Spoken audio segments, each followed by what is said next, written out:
Prison officials say inmates spend a lot of their time playing cards. Now people in Maine's correctional system hope that games of poker and pinochle will help resolve unsolved cases. News Center Maine's Vivian Lee shows us more from Gray.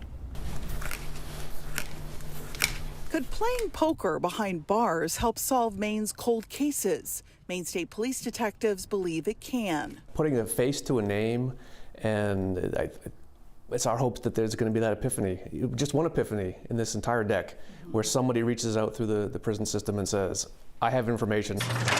More than 75 correctional facilities across the country now use this program, handing out playing cards that share details about cold cases. Each state was solving cases, unsolved cases that have been unsolved for long periods of time. With a grant, Maine State Police Detective Corporal Michael Chavez brought the program to Maine. Decks of cards featuring 52 of the state's unsolved homicides and missing person cases have been distributed at the Maine State Prison and other correctional facilities. The state currently has 69 unsolved homicides and 38 suspicious missing person cases dating back decades.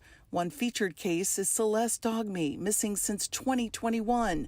The new mother was last seen at her apartment on Academy Street in Auburn. And because it is the most recent case, it stands the greatest chance of having success. I was about 16 when I finally figured out she's never coming back. Another case highlighted is Dorothy Milliken. Her daughter Tanya Ross was 7 when her 27-year-old mother was brutally beaten and left to die outside a laundromat on Lisbon Street in Lewiston nearly 50 years ago.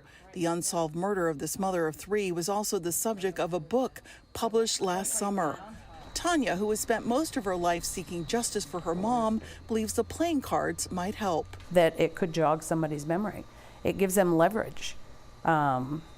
They could get a reduced sentence if they had the right information. It's going to be 35 years this January that we still have nothing. The cold case program is also sparking new hope for Doreen Crowley, who did not want to go on camera. Her brother, Sean Conway, was 27 when he was last seen at a Cornish home and a motorcycle shop in Newfield on January 16, 1991. His body was found about a week later by a man walking his dog in the woods in Newfield. The playing cards maybe bring some conversation, and somebody could remember something or start to talk and come forward. If the program provides new information that solves crimes, there could be a second edition of cards featuring different cases in the next year or so. In Gray, Vivian Lee, News Center, Maine. Cases featured on the current deck of cards were chosen based on investigative necessity and potential for public assistance. For more information about the Cold Case Card Initiative, you can head to our News Center Maine app.